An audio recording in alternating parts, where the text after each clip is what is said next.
On the next Canine Corner, want some tips on how to fix common behavioral problems with your dog? Dog trainer Sue Doyle is here to teach us. And the ladies from Pet Loss Partners stop by. Plus, Animals Rural Rescue is here with adorable dogs. All this coming up on the next Canine Corner.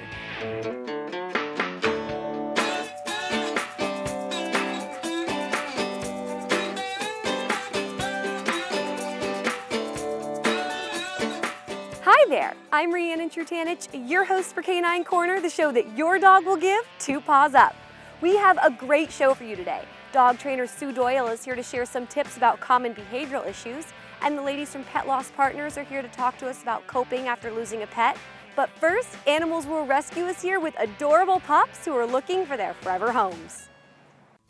Animals Rural, we're a small rescue group. We usually have about 20 dogs at a time, average. Mostly small, but right now we have a few larger, like Fraser. We have adoption events every Saturday from 11 to 3 at our facility. Our animals are either in foster care or kenneled there. We can always use more fosters. Shake. Good boy, Fraser. That's a good boy. Fraser is 8 years old. His owner passed away recently, and he's lonely. He needs a new home. He's a good dog. He's house trained, knows some commands, can always learn more. Fraser, sit. Sit. Down. Down, Fraser. Down.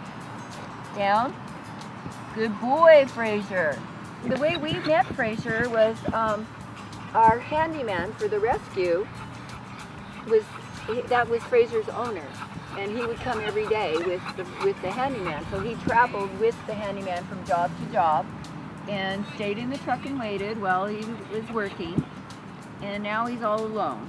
This is Bink, who, one of the things, if you volunteer and you hang out there for a while, then you get to start helping name the dogs. And Bink is named after my great-granddaddy, Bink Sluter. So I really like this little guy. He's about a 4-month-old puppy. He came in with he had a brother and a sister. They all look totally different. The 2 have already been adopted. He's still with us, and he's just as cute as he can be. He's he's a blank slate, right? He's a puppy, so whoever adopts him is going to need to commit a lot of time and patience for this little puppy for him to be a good adult citizen. But he's a great little dog. I love his coloring. He's going to make somebody a great babe magnet. I mean, everybody loves Bink. He's such a cute little dog. He's built real low to the ground. He kind of walks around, kind of reminds me of a little hound dog when he walks around with his nose down on the ground. But he's just your typical happy little dog that's going to make somebody a great little pet. This is Mary Ann. She came into the rescue with her sister, Ginger, and her mother, Lovey. The mother was adopted. She was very social. The 2 puppies are still with us, and they have been with us for over a year. In a group like this, she's terrified. She's totally terrified. You know, I think of it like if you watch Walking Dead, it's like she's out there, we're all zombies to her, you know, if she doesn't know you. But the beauty of being a foster, and I foster this dog, and I love her very much, is that you get to know the dog after she feels at home and she trusts who she's with. So she now is in a home with 2 humans and 3 other dogs. She's nothing like what she is today when she's at home. She's a happy, funny, athletic, quirky in the best way. She's just quirky, silly. She doesn't have any issues. She's one of the lowest maintenance dogs I've ever seen. House trained, she's smart. She was house trained immediately. She takes correction. I mean, you say no once and she's done with it. And there's no better pet, there's no better companion than Mary Ann. If you're interested in adopting any of these dogs, please contact Animals Rural Rescue at animalsrural.org. Those dogs are so cute, how could you not want to bring one home? Now, dog training can be a challenge no matter what age your canine companion is. Barkbusters trainer Sue Doyle is here to share some tips about fixing behavioral problems at any age. Training a dog can present challenges, and it doesn't matter if they're an adult dog or just a young pup. Sometimes we think about it being easier with a puppy because they're sort of a blank slate. And that is true to a certain extent, but puppies have very short attention span. If you take an adult dog, they're already used to learning, whether they had formal training or whether they were a dog that someone found on the street.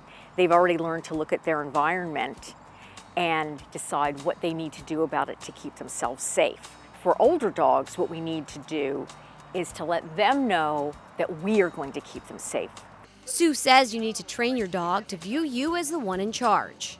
So if we know how to act like a pack leader in the dog's instinctive mind, then they're going to look to us for direction. One issue Sue says she sees with her clients is dogs going to the bathroom in the house, and sometimes depending where they choose to go, they could be making a statement. So when you see a dog choosing to toilet, say in the living room where everybody gathers, or underneath the dining room table, which is another gathering place, sometimes they'll actually jump up on the owner's bed and pee or poop there. They're making a big statement. This belongs to me now. There are some things dog owners can do to break this habit. In a natural setting, dogs might be foraging for food, sniffing around on the ground looking for tidbits. You can recreate that in your house by either taking kibble or perhaps like a healthy treat, some chopped carrots, and spreading those on the floor where the dog toilets. So the dog actually has to put its face in the carpet or on the floor and look for that food. The dog is much less apt to want to toilet in that area. Another problem Sue encounters is barking. So dogs bark for different reasons, and it's really best to try and understand why the dog is barking. Sue says one reason dogs bark is because they are bored when no one is home.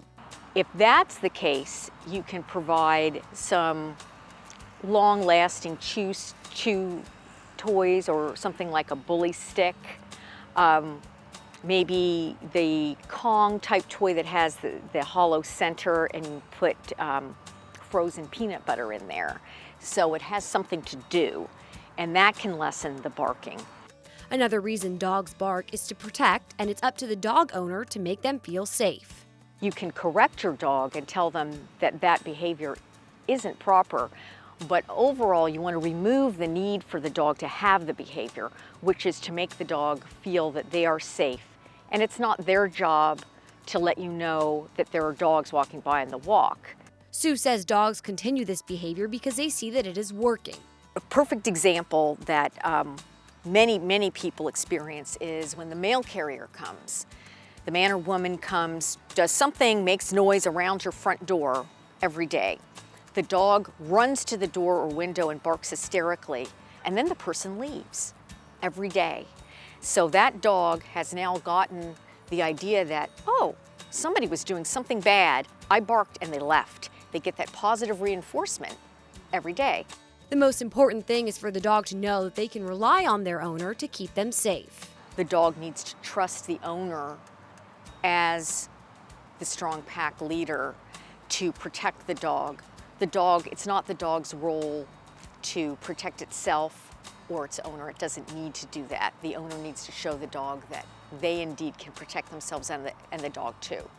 If you're interested in contacting Sue, you can email her at southbay@barkbusters.com. And if you're not in the South Bay area, visit barkbusters.com to find out who your local Barkbusters trainer is. We're going to take a short break, but don't go anywhere. When we come back, we'll be getting your training questions answered. I have always been an adopted pet person. I'm also adopted myself, so adoption is very near and dear to my heart. My sweet Bean really changed my life. A dog's love is completely unconditional, but she really opened my heart. She is the best snuggler in the world and the sweetest girl, and she loves everybody. She's got a lion's heart. I love Sadie because she is the alpha. She is in charge. But at the end of the day, she's the first one to curl up on your lap and make sure that you know how much you're loved and how happy she is that you're home. Whenever my friends are thinking about adopting, I always encourage them to go to the shelter first. The modern shelters are very user-friendly. They're very clean. They're very well-staffed with people who care so much. They have spaces where you can meet the babies and play with them and make sure that they're a match for you. And they have tremendous sort of outreach afterwards that help you integrate the animal into your home. I think some people are just sometimes afraid that they don't have the time or they don't have the space or what will it mean, or I can't travel as much. And I just try to tell them that all of those problems can be solved so easily. And what you will get in exchange for maybe a dog sitter here and there is a love unlike anything you've ever known. The only way to find out how amazing shelter pets really are is to meet one. Start at theshelterpetproject.org.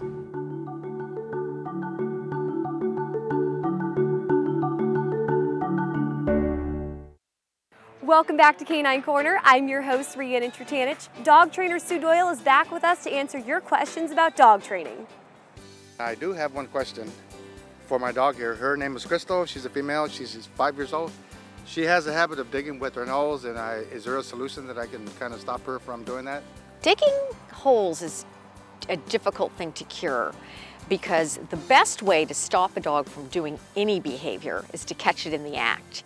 You can't punish them afterwards. You can't bring it to the hole and say, look what you did. If you do, your dog is going to bow its head, maybe tuck its tail, because they know you're mad.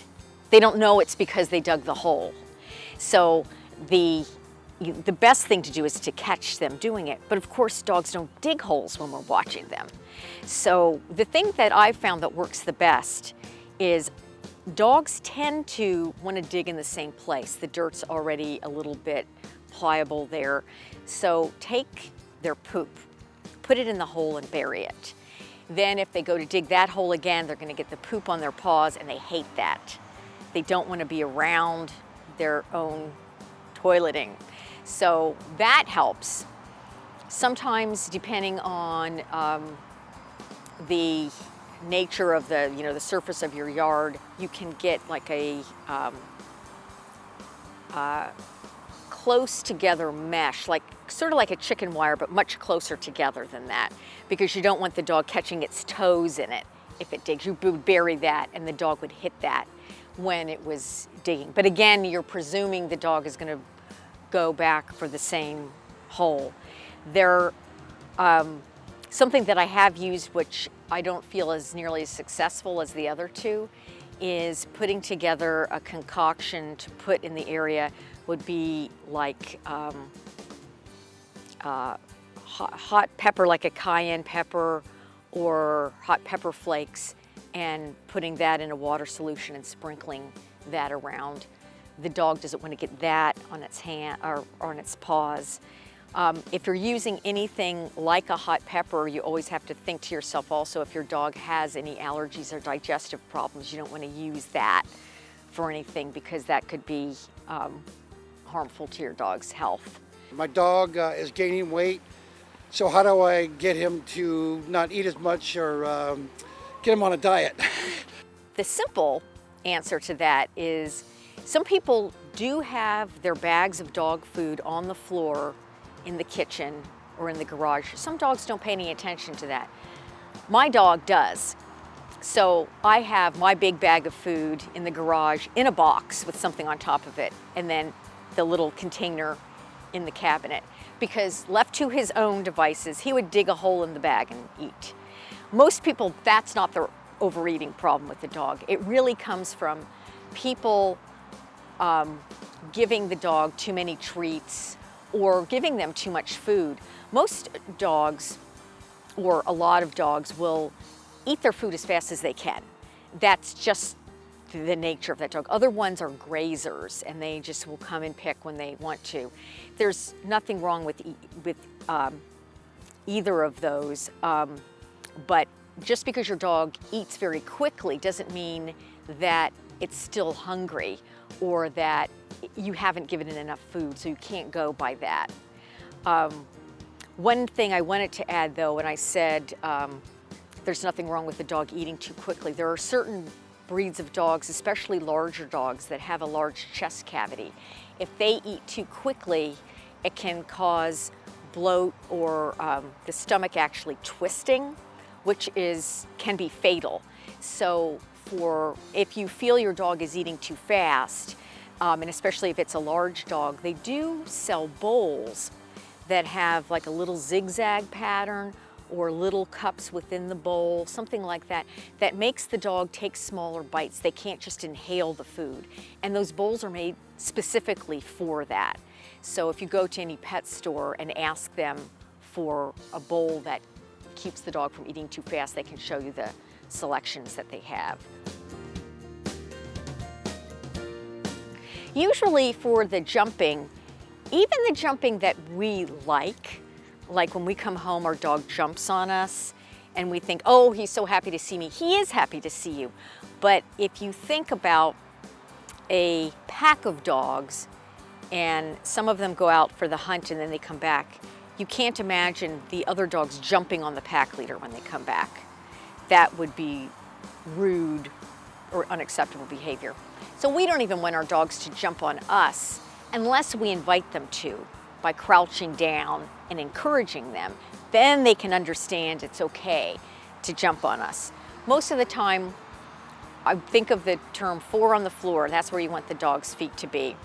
And so I do use a correction. Usually I do a hand clap and say off. And the hand clap kind of startles the dog into paying attention to you, and then it hears the command off. As soon as it gets down with its 4 on the floor, then you give it a lot of praise so that it knows that that was the correct behavior. If the dog doesn't jump at all, but you can tell it's excited by moving around, then praise it then too, so it gets the idea that that's the good behavior. If you have a question, contact us and we'll be sure to get you the right answer. Call us at 310-618-5762 or email us at caninecorner@torranceca.gov. Great questions and great answers. When we lose a pet, we lose a member of our family. Pet loss therapists Sandy Grossman and Ellie Friedman are here to talk to us about how to cope during that difficult time.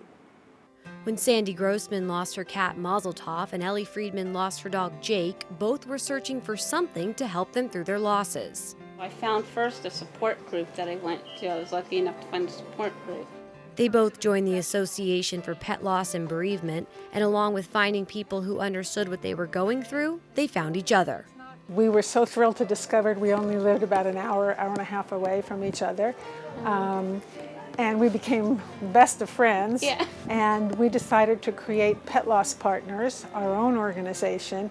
They provide support in both group and individual settings for those who have lost their pets. They also offer workshops for those in the veterinary industry. Because we see it from both ends. We see it from the pet parent side and we see it from the veterinary professional side. Sandy offers individual and group support sessions in Los Angeles, and Ellie offers individual and group support sessions in Orange County.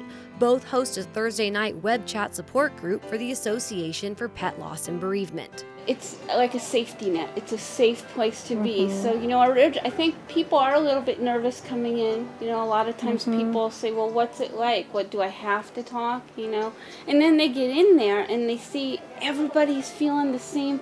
In addition to attending a support group and sharing how you're feeling, there are coping techniques to help you through the difficult time. Journaling is something that we encourage people to do. Write letters to your pet, and then perhaps, if you're able to, write a letter back to yourself from your pet. Also, too, it's important. It's just to take care of yourself, because when you're going through this grief, your immune system really does take a hit. So we tell people, be sure you're eating okay. Sandy and Ellie also help pet parents who have an aging or sick pet. Take time, just a little bit of time every day, and have fun with them. Go for a walk or play with a toy. Just really, spend time and let them know how much you love them and let them feel your love. And there are many ways to heal and remember your pet, and one way comes from a special memory close to Sandy's heart that happened one Mother's Day after her mom had passed away. I saw a heart-shaped balloon that said, "I love you, Mom." And I said, you know what? I want my mom to have that balloon. And so I got the balloon and I went to a park and I wrote a note on it and I released the balloon to her. Sandy and Ellie use this special activity now in their support groups. We invite them to a park and we get the environmentally safe balloons for them. And everybody gets to say a little something about their pet. And then we give them a chance to write a message. on the balloon, and then we read a poem, and we release the balloons, and it really is healing. So It's touching.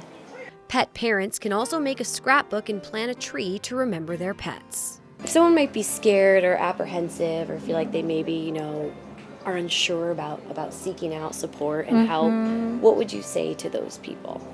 You want to share first? Yeah, and we get that a lot. Unfortunately, our society does horrible with grief, and pet loss is such a disenfranchised type of loss. And so people, a lot of times, what does somebody say when you say, oh, my dog died or my cat died? They're like, well, do you want to go get another one? And so you don't have that support. So what I would tell people is just, you don't have to say anything. I don't share what you don't feel comfortable sharing. We ask people to provide us with their phone numbers if they haven't called us off the bat, so that we can talk to them and make that first contact with them and show them that there is somebody who totally understands. And Sandy and Ellie encourage people to take the time they need. Another thing too, and it's just really important to realize, is that grief has no timeline. A lot of people will say, when we get calls, right, it's like one of the first things people ask is, well, how long before I start feeling better? And there is no, it takes what it takes. It's not really how long it takes, but just that you're making like little steps forward. You're taking little baby steps, and you find that you will heal. You don't get over it, you get through it. If you're interested in contacting Sandy and Ellie, please visit PetLossPartners.com. Pet Loss Partners is offering a free pet loss support group to Canine Corner viewers. Just be sure to mention the show when you contact them. And a big thank you to Sandy and Ellie for doing this. Now, if you missed the adoption segment at the beginning of our show, or just want to see the adorable dogs again, here's your recap. Frazier is an 8-year-old American Bulldog Pit Bull Terrier mix. He's house trained and knows some commands. He loves walks and car rides. He's a very happy dog. Bink is a Shepherd and Terrier mix. He's 4 months old. He's a very sweet dog who plays well with his toys and gets along well with other dogs. He's a puppy and will need some training. Marianne is a 1-year-old Terrier mix. She's shy until she gets to know you. She's a very sweet dog and gets along well with other dogs. If you're interested in adopting any of these dogs, please contact Animals Rural Rescue at animalsrural.org. If you want even more Canine Corner, be sure to like our Facebook page, facebook.com/Canine Corner TV, and follow me on Twitter at Canine Corner Riannon. That's all the time we have today. Thanks for joining us here on Canine Corner. I'm Riannon Trutanich, and we'll see you next time.